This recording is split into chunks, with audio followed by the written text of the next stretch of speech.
Shalom. Shalom once again, my dear brothers and sisters. And today we will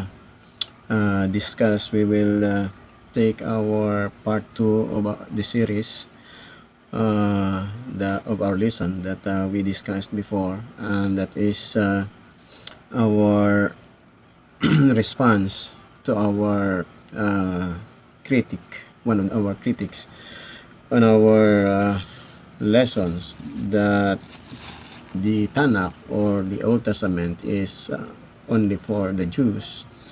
And in our previous response, we quote verses from the book of Psalms, book of Jeremiah, Isaiah, and Zechariah concerning the passages that pertains to the Gentiles. And today we will make another additional responses from the Tanakh that Gentiles are always included in the Tanakh or in the Old Testament because God intended His salvation, His mercy is for all the world, for the whole earth. And so it is incumbent upon His created being, especially the human being who has the image of God, to study these passages that pertains or that will benefit the Gentiles. And in our lesson for today, we will discuss shortly some additional passages from the Tanakh.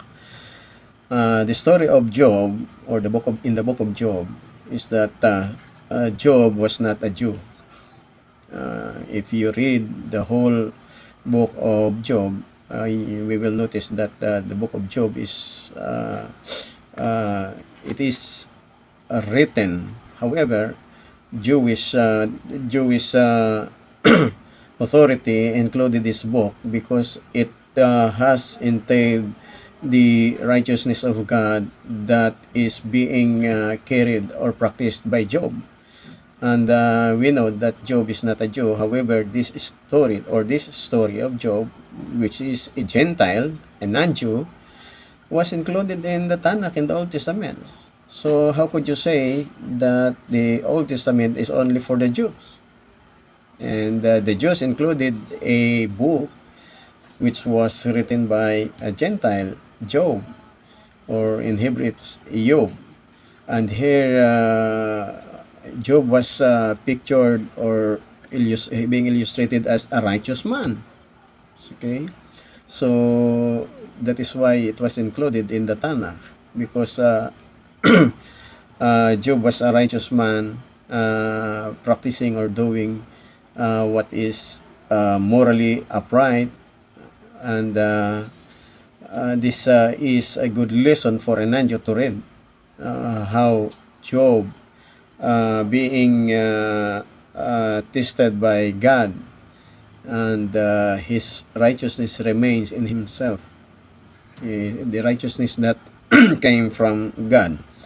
Also, when we read the book of Jonah, in the story of Nineveh, Nineveh was a nation, and today's location of Nineveh is in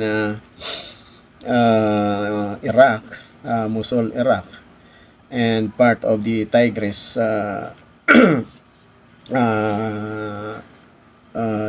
Tigris portion. And so Nineveh was a sinful nation. They have done so great transgression. That is why God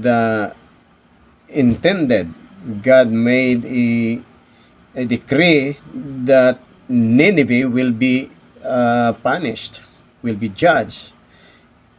But before that, God sent Jonah to Nineveh and preached repentance. And fortunately, Nineveh repented of their sins. That is why the decree of God to Nineveh was annulled.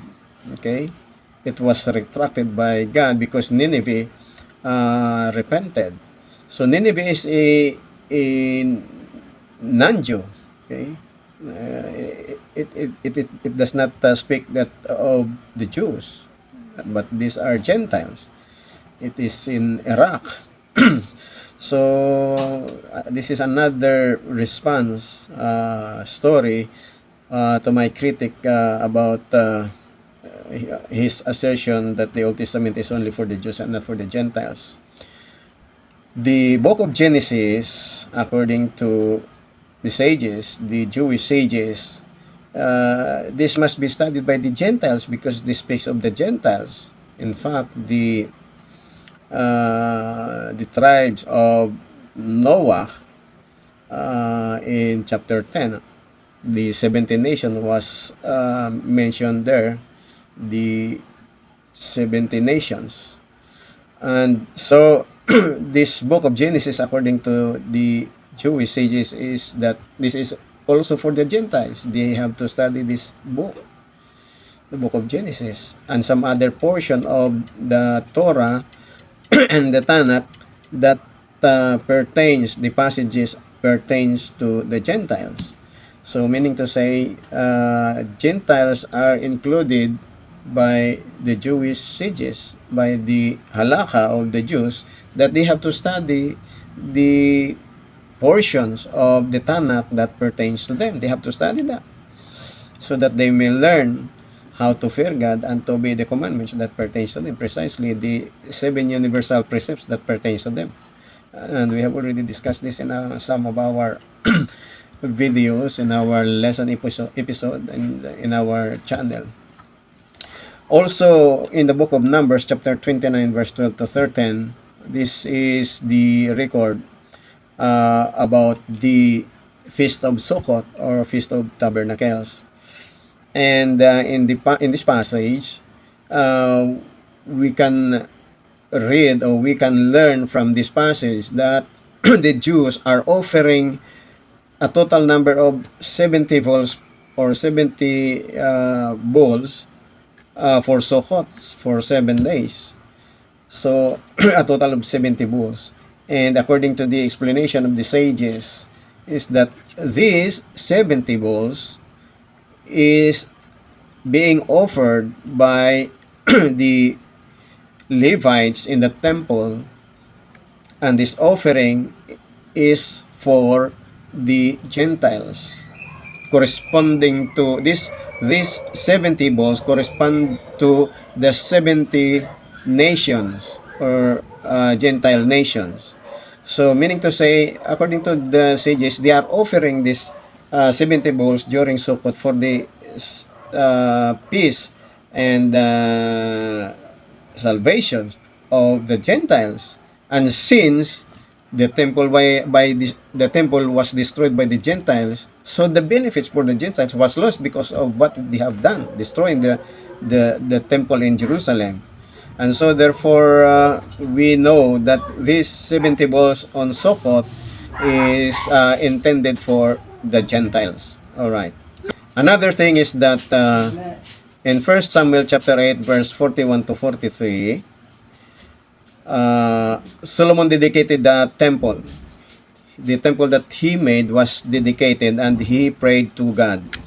This is recorded in chapter 18, 1 Samuel chapter 8, chapter 8, verse 41 until verse 43. He prayed. He said that, moreover, concerning a stranger, strangers means non-Jew, that is not of your people Israel, but comes out of a far country for your name's sake.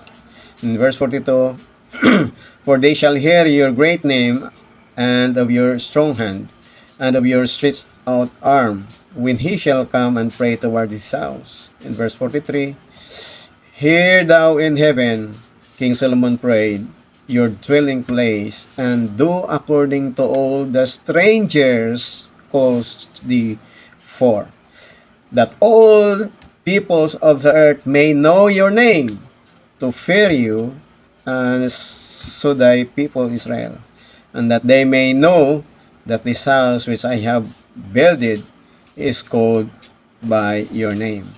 So meaning to say, King Solomon prayed for all the Gentile nations that if they will come and pray towards the temple that he made, King Solomon asked God to answer the prayers of the Gentiles. Okay? And so that all the people of the earth, Jews and non-Jews, and to fear God like the people of Israel.